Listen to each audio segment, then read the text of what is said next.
This is Rating Descending, where we watch IMDb's Worst 250 so you don't have to. My name, Abigail Ward. My name, Michelle St. Clair. And tonight, we watched You Got Served. In order to achieve their dream of opening a recording studio, two friends, Omari and Houston, must first win their city's dance contest, a fierce competition that pits them against a group of tough street dancers. Let's watch.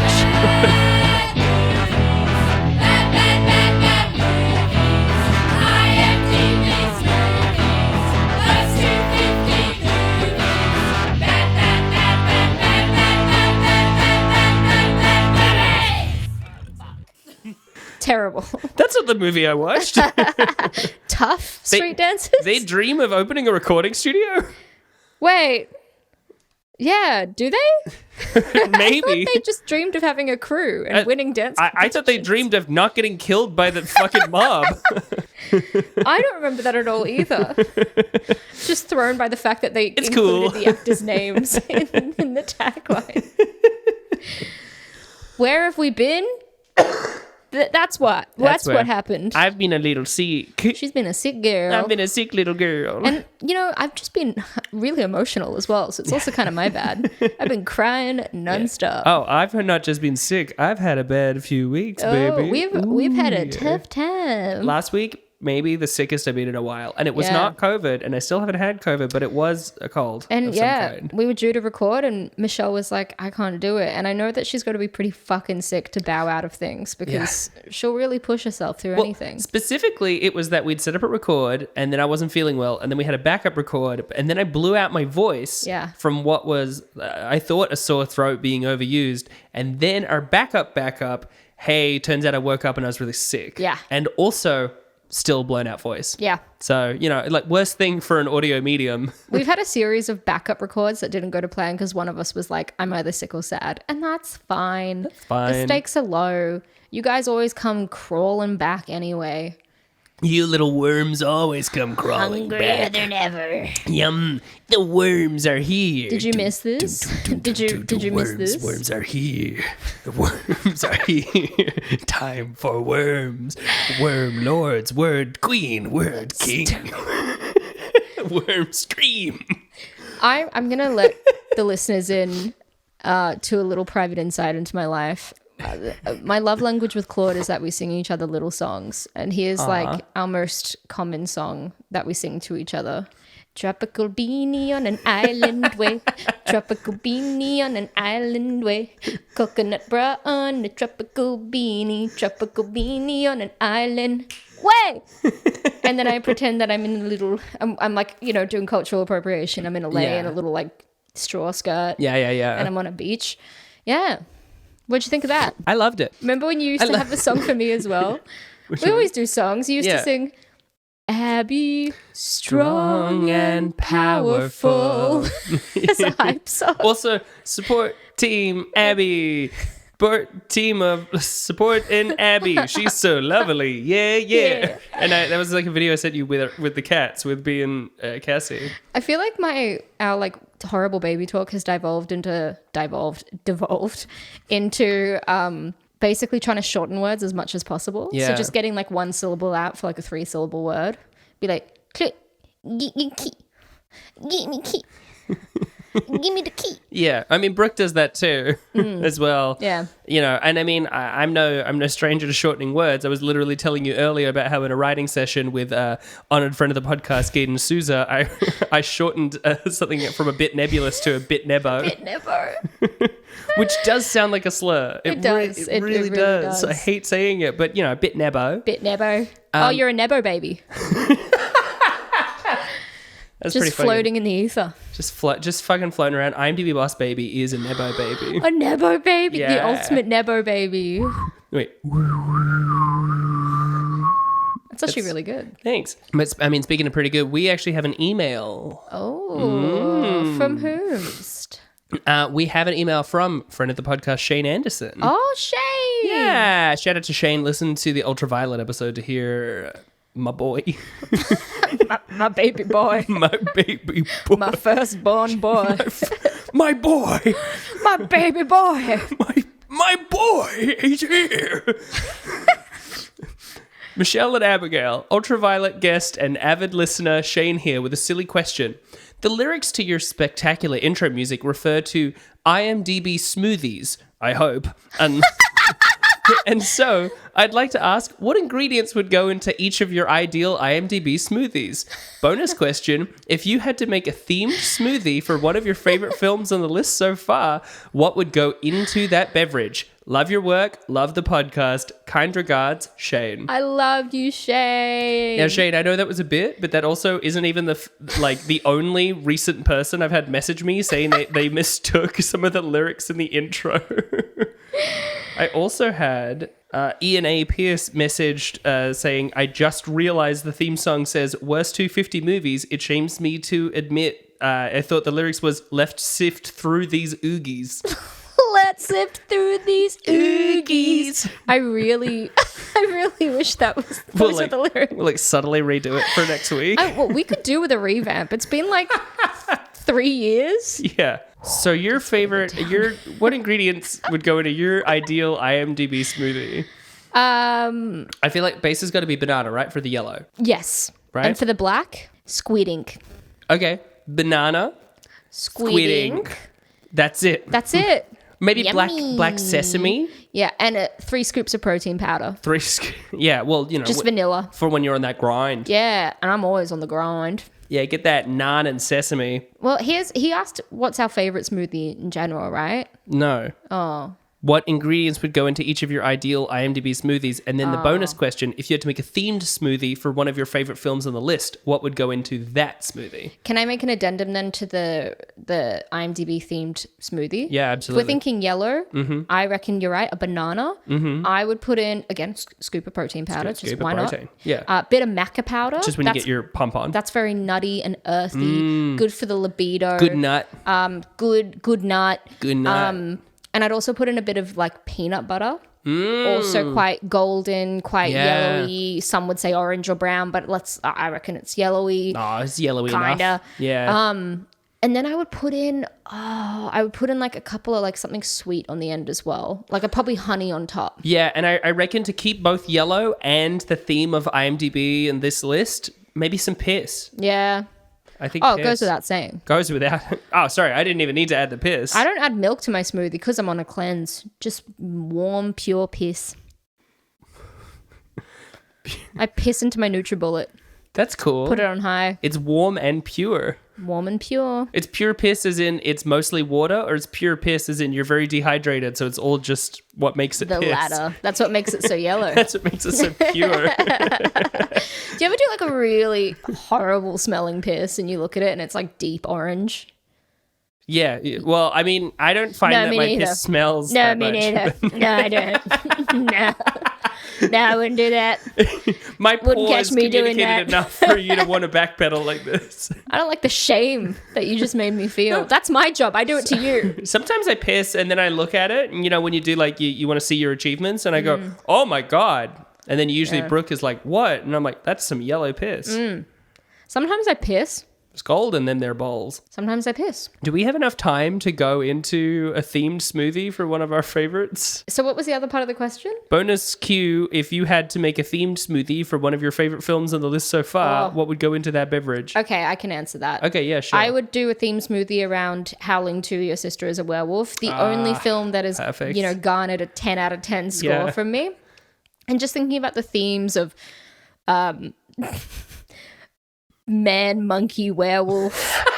I'm thinking something fuzzy and hairy, so maybe some kiwi with the skin on.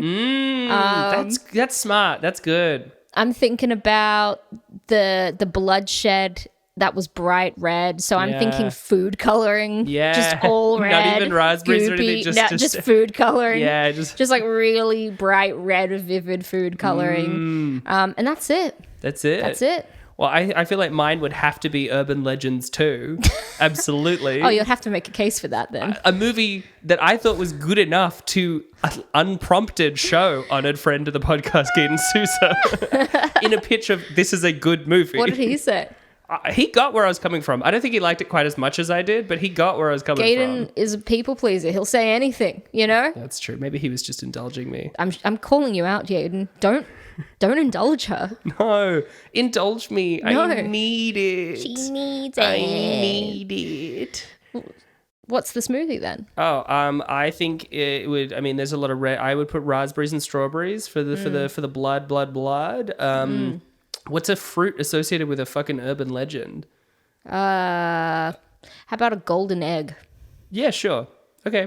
Yeah, raspberry, strawberry, and a golden egg. That works. Yeah. Yeah. Shane, there you go. There you go. Wow. You happy? Eat up. Eat up. Yum. Love. Michelle and Abby. My boy. He's here. I'm holding his mouth open. I'm pouring it in.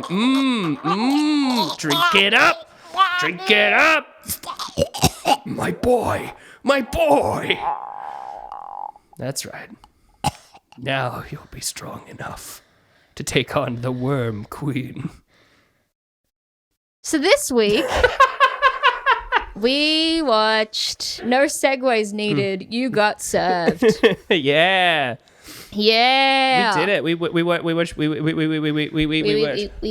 Literally, my first thought about this movie, Steve Harvey's in this? Yeah. That was like my first thought. I don't know much about Steve Harvey. Sure. All I know really are like the gifs of him on Family Feud that are all over like Tumblr or some shit, whatever. He seems very surprised all the time. Yeah. He seems like a real family man, which means I know he'd have a problem with me. He's got a very likable energy to him. Like, again, I've never really watched him. I've only seen him appear on the internet, and I'm like, what a cool looking guy. But I didn't know he was actually an actor, like at all. Yeah. I thought he was just like a television personality, I suppose. I think he pretty much is. Yeah. I think he was a comedian more than anything. Was he? Yeah. Oh.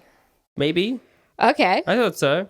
Maybe I could be wrong. Well, it did have Steve Harvey in it. Okay. And also, returning. Yeah. Is Omarion, or what's his full name? Granbury. Omari Granbury? Is that his name? Omari Granbury. I have to look it up. Well, but also Marquez Houston. What was Marquez Houston in? Both of them were in Fat Albert. Oh, I didn't realize that Marquez Houston was in it too. What the fuck? Yeah. See, I remembered Omarion because he has the most amazing name ever. And I think I remember seeing it in Fat Albert. His name is, Omari Granbury. Yeah. And I saw the name pop up and I was like, oh my God, it's our boy. It's your boy. So we've got two returning guys. Yeah, the two leads are both returning. Oh, actually, and I did notice that we had another returning star as well. Let me just find it. I'm pretty sure. Because I saw there was also Jack A. Harry, but I don't think she's been in anything. I kept trying to figure out where I even recognized her. I'm pretty sure Megan Good was in something that we watched. And Megan Good played Beautiful with two L's. Oh, Beautiful. Let me just check. Beautiful. Wait, did you and Gaten watch One Missed Call? Yeah. She was in that. Oh. But yeah. Well, Megan Good. Wow. Another all-star. Wow. Yeah. It was got cool. Some returns. I mean, this film, it was a bit of fun. It was fun. It's a hip-hop dance movie that I feel like had the energy. Okay, I don't know enough about it. You're the one that researched into it. I feel like there's two ways it could be. It could be, semi-cynical, just made to be made, almost like how there would be like a Disney Channel movie, just like flat neutral movie, but this one got a theatrical release for whatever reason. But the energy to me almost felt like fucking student film, but they got to make a whole movie. Yeah. Which made me like so supportive of it. I'm like, you guys are punching so hard. And it had good intentions. And it had good sequences. There was some really, and the choreography was really fun. Great. Really good. Those guys can dance. The acting was terrible. Yeah. And there were bits of like scenes that didn't need to exist, and then the way that they edited the scenes into each other was bizarre. The way that they chose to end scenes was bizarre. Oh yeah, every scene that was mostly dialogue was truly awful. Yeah, honestly, it was truly cringeworthy, but I had a good time. And it brought back a whole bunch of nostalgia where like we were in that like early 2000s era of just dance film after dance film after dance film. We had You Got Served. We had Step Up 2, Step Up 3. We had Honey with Jessica Alba. And then also in a way we had, what's the film with Kirsten Dunst in it? Step Up. No. There's another one with Kirsten Dunst. Yeah, she's a cheerleader. Step Up. What? Bring It On? Bring It On. Yeah. Wait. Bring It On. I think I've been getting those movies confused for a while now. Step Up is like hip hop dancing, isn't it? Oh, Bring It On's the one that also has fucking Faith from Buffy. What's her name? Eliza Dushku? Is she like the curly-haired friend that hates her in the film? Yeah. But then they and then they bond. Yeah. And then she fucks his brother. That's what? Wait, she fucks her brother. Kirsten Dunst gets together with that girl's brother. Oh, maybe. I don't know. Yeah, his name's... if it's the one where they're cheerleaders, and in particular, like, Eliza Dushku is like, you've been stealing moves from the black cheerleading team. And then they have, but she didn't know. Yeah. Right? And so then in the end, they lose to that team because they do the right thing and do their own moves. Excellent. And they're like, no, this is perfect. That's a good movie. It's a good film. That's a great movie. The spirit stick bit as well. Yeah. I loved Bring It On. So That's a good movie, yeah. There was a whole, and there was also what was the Antonio Banderas film? Azarro, Legend of... where he's teaching kids to dance like Latin dance moves in New York City. Is it like Save the Last Dance? Puss in Boots? Spy Kids. Yeah, that's what it is. Yeah. Sorry. Yeah. My bad. Anyway, it was a real era. Yeah. And it made me feel like I was a kid again, which I really enjoyed. People don't dance in movies anymore. Okay, here's the thing. I feel like the whole film is like, these kids are street kids, you know, they come from a hard life, and they do. Yeah, they're real street kids. They do. But there's something to me that is so camp about street, like, dance competitions, where I'm like, at the time, I think when I was a kid, I was like, this is so cool. And as an adult, I'm like, this is like what men did in the 50s in like doo-wop groups. Yeah. And we laugh at that shit now. That's what this is. It's like, it's so intense in the way that like any skill taken to its extreme, you know, like fucking ballet gets cutthroat, and like a fine art gets cutthroat, and it's just like people, like rich people painting in a room, you know? Yeah. But so it makes sense. But yeah, it's like they're so aggressive about it, and it's like so intimately tied with these other like subcultures. But it is dancing. It is. It's like, again, it's like the equivalent of like the way that we laugh at, like 50s doo-wop groups of being like, Marty, doo-wop. When you're a jet all the way. Exactly. Yeah. There's campness about men in leather jackets that sing on a street corner and like flick, like they have knives, but they're still just singing and dancing together. And we're like, how gay is that when we're kids? Yeah. And then I watched this film and I was like, this is camp. Yeah. This is a bit fruity. It's a little fruity. But it's also very genuinely masculine. It is, you know, in a way that isn't fruity. It's both. It straddles the line. It's tooty and fruity. Yeah, I say we replace the word straight with tooty. Yeah. So how do you identify? Fruity. Yeah. Same. Yeah. That's why we're here. Yeah. That's why I get out of bed in the morning. So it was sweet, wasn't it? It was a sweet film. Yeah, I want to get into talking more about it. Do you want some key details? Yeah, baby. All right. Well, this film came out in 2004. It had 3.8 stars on IMDb. Ooh. We've gone down. Hey. It was directed by Chris Stokes, and it was written by Chris Stokes. Hey. He's a record executive. Was he a record executive at the time? Well, he founded the record label. Oh, that's different then. The Ultimate Group. Okay, that's different then. Whose roster included Omarion. Right. And B2K, which had, I'm pretty sure, Omarion in it. Yeah, okay, no, so I'm right. This is a bunch of kids got together and made a movie. Yeah, it is. It literally is. Wait, I'm sorry, oh no. Oh boy. Sorry, I just went on his wiki and there is literally a section just called sexual assault allegations. Oh, come on. Bit of a bummer. Come on. Just guys, stop.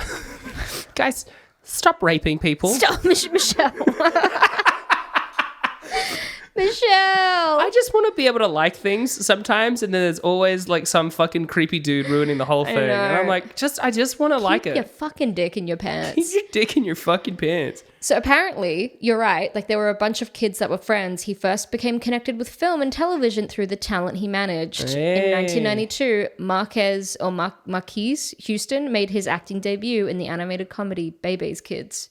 And he received his big break as a regular on Sister Sister in 1994. So they all worked together throughout the 90s. And they can really dance. They can really fucking dance. Yeah.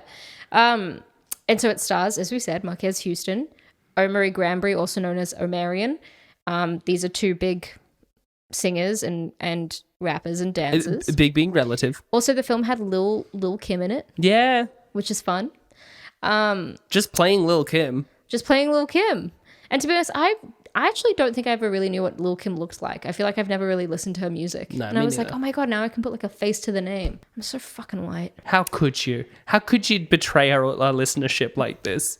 Budget? What do you reckon the budget was? Honestly, something like this, it could, like, the way this looks, it would look identical for an American movie if it was shot for anywhere like $500,000 to $5 million. So I'm gonna go $2 million. $8 million. 8? Yeah. They wasted 3. They did. They wasted at least 3. Let it go. Oh, actually, you know what? That whole third act, that's where that 3 went. The first, I think it was probably just went to securing Lil Kim. Yeah, the first like 2/3 of the movie are the like $500,000 to $5 million movie. And that third act is like a full legit movie. Yeah. Actually, like that last sequence was really fun. Anyway, really good. What it grossed? What do you think it grossed? It's on this list though, which means it has 10,000 reviews. So I feel like it didn't just like pass by. People had to know about it. I remember it as a kid. I remember like seeing it on free-to-air TV. 20 million. 50 million. Wow. Success. I'm proud of them. I'm proud of them. They fucking did it, man. It was actually a commercial fucking success. That's the dream. That is the dream. You get your friends together, you know how to dance, you make a movie. It even got $40 million. It got a sequel called You Got Served Beat the World. Oh, and it came out. Come on. You Got Served 2 is so good. You Got Served a TOO. You Got Served 2. To not even, that's so disappointing. And then I take it all starts back. with like Omarion's character. He's grown up a little bit and he's just serving subpoenas. And he's like, where did all my dreams go wrong? So it's Pineapple Express? Yeah, it is. He's all about smoking weed and having sex with high schoolers. That's a really weird part of Pineapple Express. Oh, God, I forgot about that part. Yeah.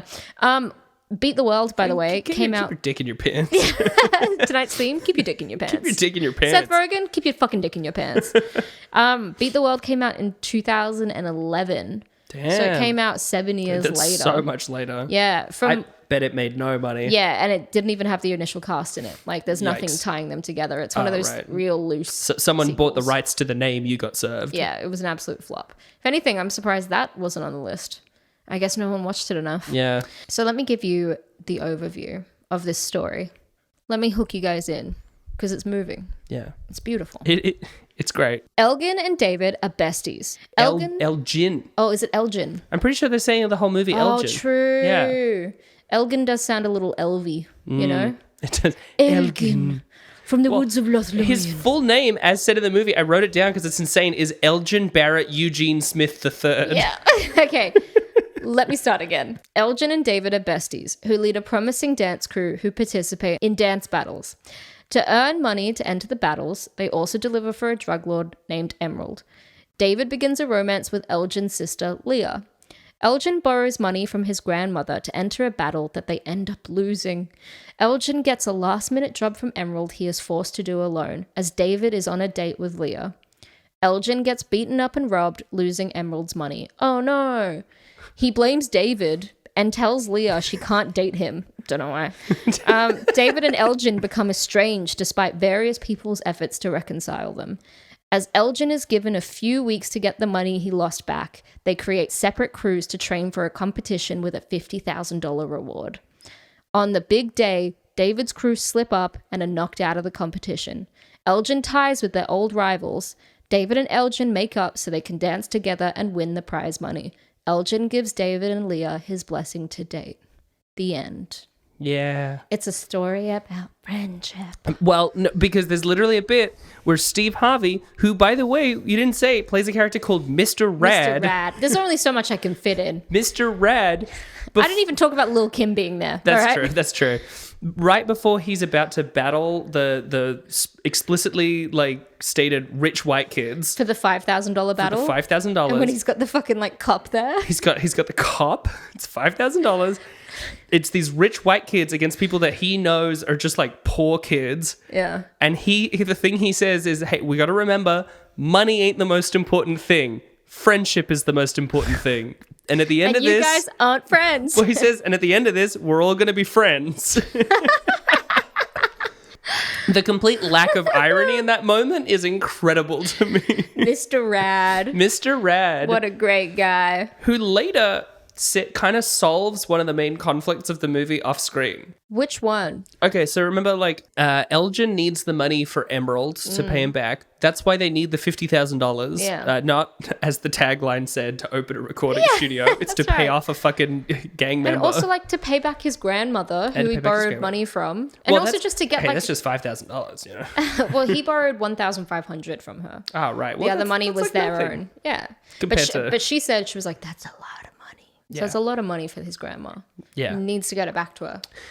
He needs to pay off the gangster, and then the sister, Leah, is like talking to Mr. Rad, and he's like, you know, I've known them for ages, and she's like, yeah, you know, like part of this whole thing is that Elgin's in trouble with Emerald, and then Mr. Rad's like, don't worry about it. Already solved that. I told the cop about it, and don't worry about it. And you're like, yeah, that's right. Whoa.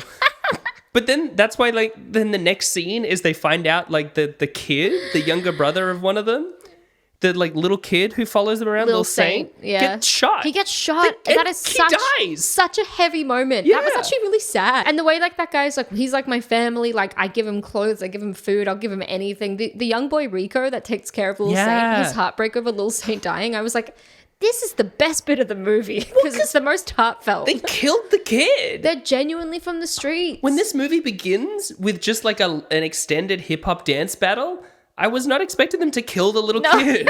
No. Nor did I expect... Okay, this was the highlight of the film for me. I really want to linger on David and Leah and their whole relationship and how cringy it is to watch every scene with them where he's like flirting with her. Yeah. He's clearly into her. He can't stop looking at her. There's a bit where she's like, no, really, I gotta walk to the hospital. And he's like, with that figure, girl, I wouldn't have thought. And it's like really strange. It's the specific kind of flirting where I'm like, I can't tell if it's cultural or if I'm just too kinda gay weird. For this. I don't understand this kind of flirting. Too gay maybe, but you know, anyway. And then there's this bit where they're on their date and she can't, like, Elgin can't get through to him because she's turned off his phone.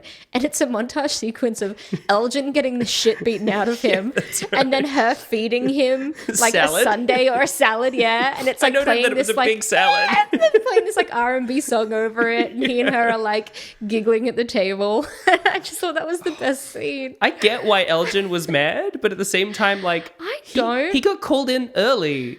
Like, David wasn't late to the job. Okay, here's the thing. I don't understand at all. Because frankly, if I was trying to get through to someone because of a last minute thing and they just had their phone off and I couldn't get through to them, I'm like, that's not their fault. Yeah, they don't know this is an emergency. Yeah, because like they know when they're supposed to be here. It's not their fault that Can you that imagine time changed. Ending a friendship, a really long, important, big friendship because they didn't answer a call? Like, I'm sorry you got beaten up. That was not David's fault. Yeah. And David had to be the bigger man and apologize to him. I felt like Elgin was such a prick. Yeah, and also, I think Elgin was being worse. No, I liked David so much more than Elgin. And also, Elgin was so possessive over Leah. It was so weird. Gross. He's like, you can't touch my sister. You can't see her again. And he like literally pushes her and hits her. Yeah. Being like, don't ever see him again. But I do like when that gets mentioned in front of the grandma. Yeah. The grandma's just... The grandma's great. Yeah, she like just immediately tells him off. What does she say? She's like, oh, Elgin. Like, yeah. She's like, that's disgusting behavior. Yeah. I really liked the grandma character. Yeah. The grandma was great. It's good that no one wanted to indulge that behavior. And it was so 2004. There's this bit where Leah, and the girl that plays Leah is just beautiful. And she is like, she's the perfect like young romantic lead in this 2004 rom-com dance battle film. And she is wearing these like low-rise denim jeans with like a little kind of cropped top. Yeah. It is just such a pinnacle 2004 outfit. I'm like, if I had actually watched this when I was like 10 years old or 9 years old when it came out, I would have been fucked up by it. I would have just been fucked up by the outfits and the culture and the vibe. Her best friend beautiful as well with like her cute little outfits and just being a bitch. In 2004, so you would have been like what, like 8? 9? You would have been 9. You would have been like the culture. The culture, sweaties. Culture. My God, New York. No, LA. This is Los one of the least New York movies I've ever seen. Oh, David, we gotta make up. Turn your phone off. David, you didn't turn your phone on. Come on. Hey, come on, Elgin. I didn't mean it. We're still going to have a dance battle. like what we're describing as West Side Story. To be fair. Yeah, that's true. That's very good. Well, West Side Story, you got served two titans of the dance movie. West Side Story is the next one on the list. Yeah. Get ready. Again, part of the dance movie genre is West Side Story. Truly. I went to that's Alvito. Hang on. Come on, you got this. When you're a jet, you're a jet all the way. Good. You couldn't remember one? Cigarette. Sing the one I already sang earlier in this episode. Shit. I don't know any other West Side Story songs. Maria? Maria. You've got to see her. I'll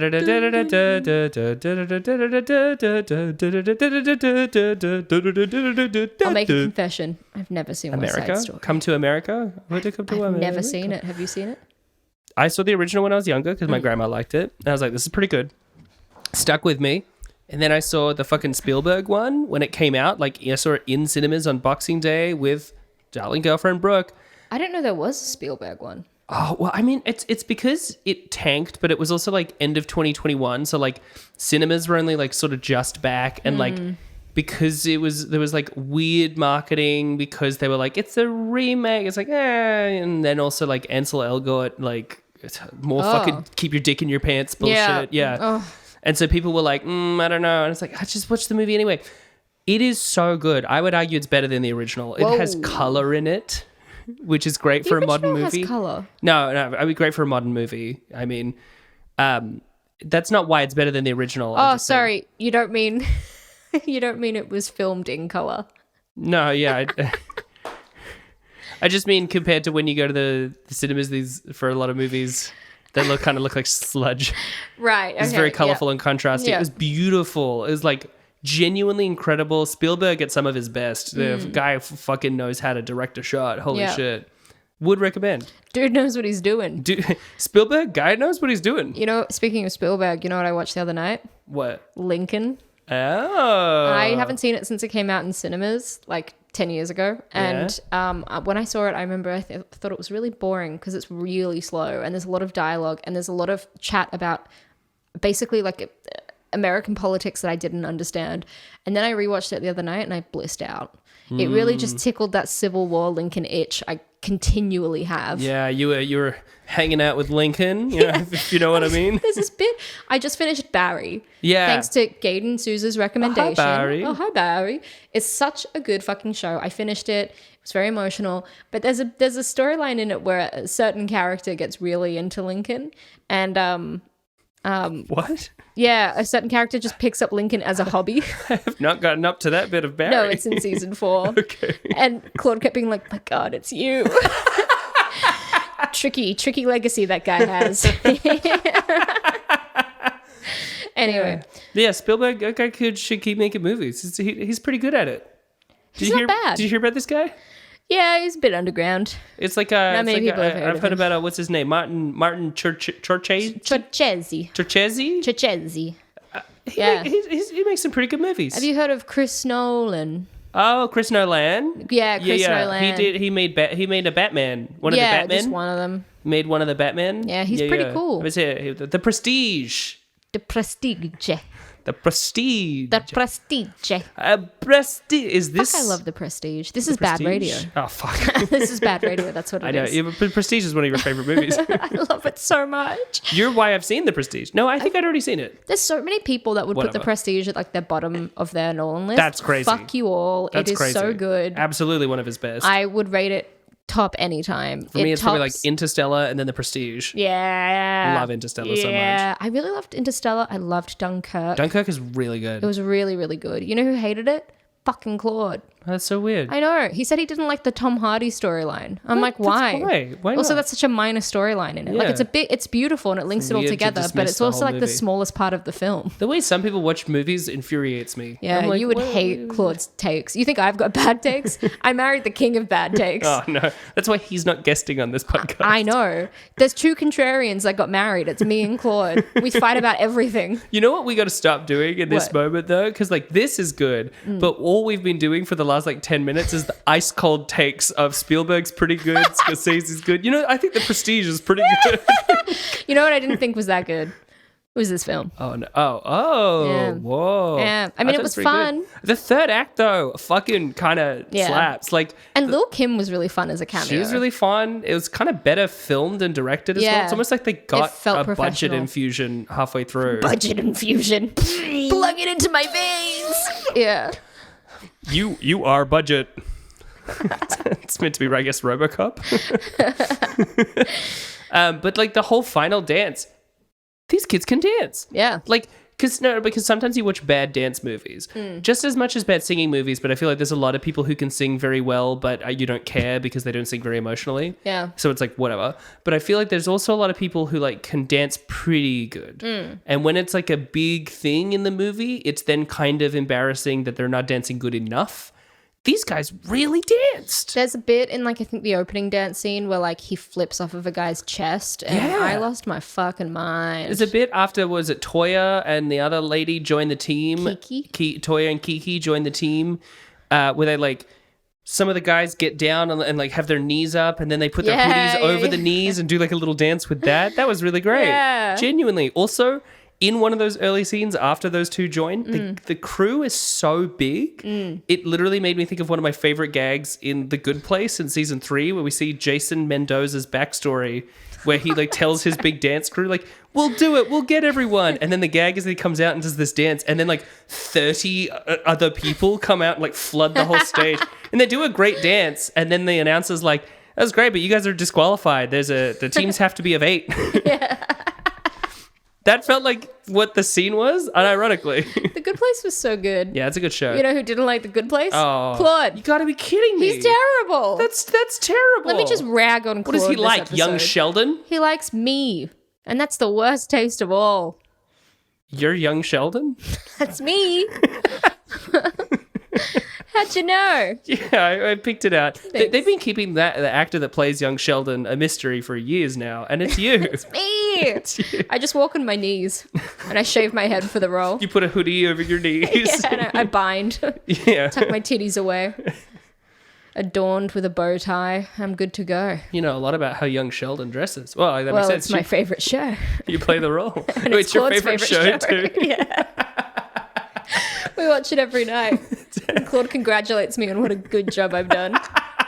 Every time Young Sheldon successfully says a joke, he's like, good job, hun. I actually pause it so that he can say, good job, hun, and we don't miss a beat. Don't miss a beat. You don't want to miss one of those lines. Fuck. But this film was sweet. Yeah, it was sweet, ultimately. Do you want to hear some trivia? Oh, yes, please. Yes, please. IMDb trivia! Listen, I couldn't really find that much trivia on this film. There wasn't that much that was very interesting about it. That kind of makes sense. Something I did like that I found. All of the film's battles were very competitive in real life. Oh. The fight that breaks out during the first battle with Wade's crew was not in the script. Oh. But everyone was so mad at each other that they just started fighting. Whoa. While filming the opening battle, the director would yell, cut, but Omarion kept battling with Columbus short. Omari does a backflip, while at the same time Columbus does a move that looks like he is pulling David up. This was not in the original choreography. It was a true battle. Whoa. That's pretty cool. That is pretty cool. I love that they were getting really into it and like didn't want to stop. Yeah. I mean, there was the whole bit as well where what's his name fucking betrays them. Sonny. Sonny betrays them. Who I kind of wish Sonny was in the back half of the movie more. I know. I thought there was going to be a redemption thing with Sonny. Yeah. Especially because like I feel like he's also like black and from the streets, and I really thought he would come back being like, these fucking white kids don't get it. Yeah, even just like a thing where after David and Elgin win, you know, like Wade says something weird and then Sonny looks at them and like clearly like gives up on them because he's like, these guys don't get it. Yeah, right? Also, I love how the villains in it, like Wade, they were just like, all the white boys looked like they could have been in Sum 41. Yeah, they were fucking straight out of Sugar Ray. You know? Yeah. And now I know what that is. Yeah, now you know this podcast. Yeah.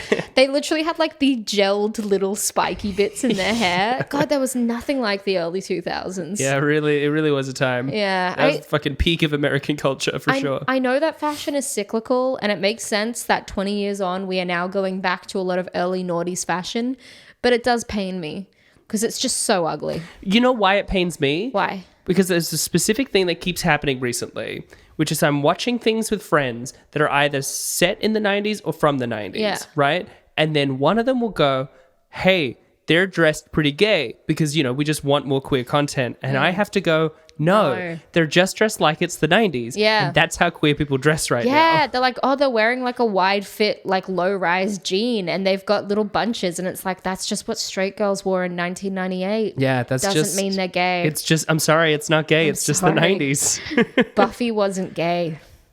Well... Willow was gay. Yeah, Willow was gay. Buffy wasn't gay, but she seems gay because it was the 90s. Yeah. The 90s was truly the most sapphic time there is. With those eyebrows, those lips, that lipstick, I don't think so. You know what I said to Brooke the other day, and I stand by it? What? I would have killed in the VHS era. I have self-image issues, but every time I'm like, I take a fuzzy picture of myself, or it's a little blurry, I'm like, I look great. I would have killed when everything was a little soft. I totally agree. I feel like I look amazing in Kodak film, photos, and then I see anything taken on an actual iPhone. I'm like, oh my God, does my skin really look like that? Yeah, or like a DVD, but it's like a low quality transfer. Yeah. Blu-ray? No, thank you. We're going to release this podcast on DVD. Yeah. Yeah. Actually on Super 8 footage. Yeah. With the camera under my bed. And here's the one other piece of trivia I have. Originally written with a part in mind for, I can never say her name. Is it Alia? Alia Shawkat? No, like Alia, that singer that died. I don't know. I don't know who you're referring to, and so I will not comment on it. Okay, I'll just have to guess. Originally written with a part in mind for Alia, who was killed in a plane crash in 2001. Alia was like this big star in the early 2000s. I think she dated... Okay, well, actually, I don't want to say this if I don't know. I think she dated Tupac. If you get it wrong, you know the consequences. I'm a racist. I was going to say Abby gets dunked in the pool of fortune. No, it wasn't. She was illegally married to R. Kelly, which is horrible. Oh, yeah. Wow. But she was a really famous... Yeah, it's really grim. She was a really famous singer and she ended up dying really young in, I think it was like a crash? In a plane crash. Wow. Yeah. Just like Yellow Jackets. Which you've told me about. Which I was just telling you about before. I have to watch. That's a joke, I guess, for just you. Yeah. Do you want to hear some reviews? I'd love to. Reviews! This film has 14% on Rotten Tomatoes. Here's a review left by Peter DeBruge. Peter. From Premiere Magazine. Peter. I've never done a Family Guy reference in my life. It's TikTok, isn't it? But in the last 2 days, I've done that twice. Is it TikTok? I hope so. I fucking hate Family Guy. I know. I cannot live with myself if I do that again a third time. The day you start quoting Stewie from Family Guy, I'm putting a bullet through your head. It's like it's an honor killing. That's like in Walking Dead. Like I've started to turn. I have to do it, Laurie. You find me like a child in a barn, fucking quoting Stewie from Family Guy. Find like hidden files of Family Guy downloaded to your computer. Before shooting began... Okay, sorry, let's go back. This is Peter DeBruge's... You got this. You can do this. So this is a review by Peter DeBruge from Premiere Magazine. Ooh. Before shooting began, the dancers rehearsed for 8 weeks to develop off-the-hook new dance moves, which begs the question, who was working on the script during that time? Damn, that's brutal, but accurate. It's not inaccurate. Yeah. Here is also a review left by Robert K. Elder for the Chicago Tribune. Sounds like the whitest people were reviewing this movie. Yeah, it's Peter DeBruge and Robert K. Elder. Yeah, good. I see why they might not have liked it. To be fair, I also have we both have very white sounding names. Oh, right. Yeah. Michelle St. Clair. Yeah, that's and true. Abigail Ward. Yeah. Robert K. Elder wrote, commits a variety of cinematic sins, none fatal individually, but collectively enough to pull an audience under. Here is a review left on IMDb, 10 out of 10 review, left by Theotsi and called the most enjoyable dance movie for me. Ooh, just for me, Theotsi. For me. Humble. Just for me, Theotsi. He's for me. Theotsi. Theotsi, just Live for up me. in the mountain. Me, Theotsi. Live here in Iceland. I am Theotsi. This movie is perfect, but just for me. We can't go in the goofy zone because we're so close to finishing. This movie is way better than Step Up 1, 2, and 3 and other dance films like those. Way better. And after I saw it, I start to watch the other movies of that kind with a, quote, different eye, quote, question mark. What? It's the dances are awesome and the choreograph's great. The music in it also. I can't understand why this movie is so underrated. Okay, the scenario about competitions is a little bit cliche. But even if it is, I really liked this movie. It is not a love story. Again, like always, the strong part of it, like the most movies of this kind, it is about music and the passion of dancing. It's actually, there's not really about music. I've never seen a dance movie less involved with music. It's about the music and the dancing. And the battle seemed too real to be fake, that you could make you want her. What? Then I saw an interview.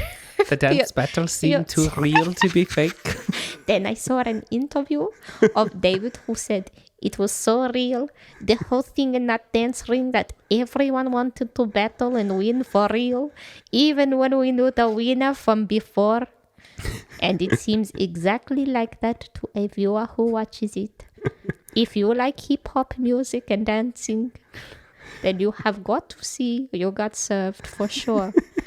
I have seen it about 9 to 10 times. I have seen it about 9 times. I can see it more in the future. It's ominous. Trust me, it's worth it. Seen it more in the future. The most realistic and awesome hip-hop dance movie ever. 10 out of 10 from Theotsi. From Theotsi. Come the here, most Gudrit. enjoyable dance movie for me. For me. Here's a review left by Pop to the Fresh, 10 out of 10, called Easily the Best Movie Ever Made. Whoa. This was left in February 2005, so a real retro one. This movie represents all that is good and righteous in our worlds today. With worlds. Worlds. This guy's transcending realms. Shit. Without these great actors, nay gods, I would be a lost and wandering soul. The servage per square inch in this movie was near infinity. Oh, boy. And some might argue that it has achieved a level that even the FDA wouldn't consent to. Basically, if you are unsure about watching this movie, you're a bigot. Great representations of our society don't come along very often. When I wake up and I go to school, I say to myself, what would Elgin do? I give you Got Served. It's a 10 out of 10, but that rating doesn't do it justice. No, Marquez Houston's fucking agent wrote that. What would Elgin do? What would Elgin do?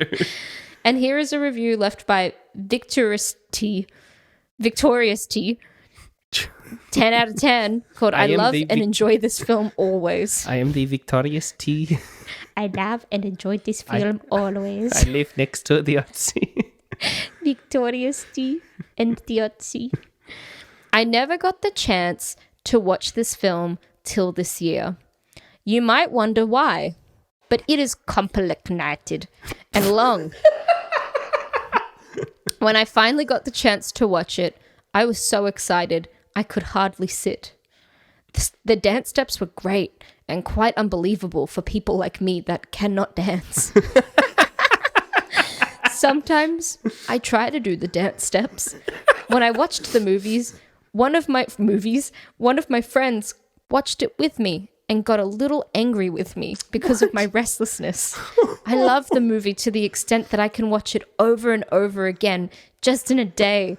A big high five for the actors, actresses, and producer, just the one, including every other person that helped in the production. By Love, Toyin. Crying, weeping, watching Toyin. My friend got angry at me because I was too restless. Toyin, please. Please. I just want to dance. Complicated. It was a little complicated.